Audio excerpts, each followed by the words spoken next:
One of the biggest brush fires ever dealt with in Rhode Island is still smoldering 24 hours after it started.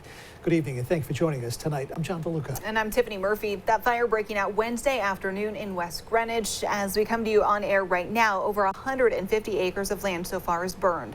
ABC 6 News reporter Daniel Coates joins us live in West Greenwich. You've been there all day today. Dan, what are officials saying to you at this hour?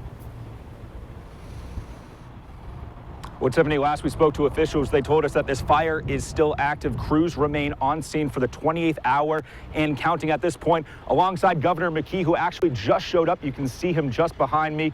We'll have more from him in a couple of minutes. You can also see some of those crews all eventually making their way down to my right, down this lane towards the edge of the 150-acre radius of one of the largest brush fires in Rhode Island's history. 150 acres of charred land marks one of Rhode Island's largest brush fires in its history.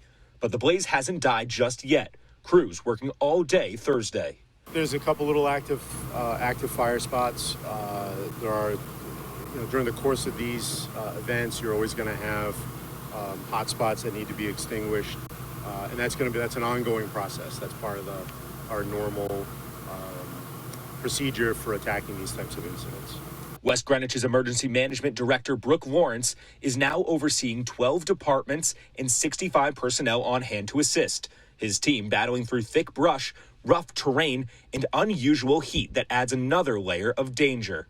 So there are challenges with just accessing some areas, but we can get to it. It's just a little bit slower going. And there's no risk to structures, no risk to life. Smoke still filled the air in West Greenwich Thursday morning. Kristen Watson said her family saw the early stages of the fire Wednesday afternoon. Heavy clouds engulfing their home. We were afraid that we were going to have to evacuate. The kids were afraid that the house was going to burn down. It was just scary. The cause of the fire remains under investigation. Lawrence and his team, meanwhile, still have much of the battle ahead of them, heading into Thursday evening. We work very deliberately and safely.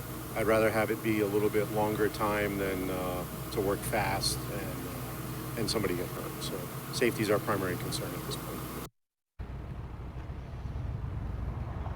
And as I mentioned, Governor McKee just arrived here in West Greenwich on the scene of one of the largest brush fires in Rhode Island just a few minutes ago. You can see him just behind me talking with emergency crews, 65 personnel from 12 different departments. As we were saying earlier, we'll have more from Governor McKee later on tonight, so stick with ABC 6 on air and online for continued coverage. For now in West Greenwich, I'm Daniel Coates, ABC 6 News. All right.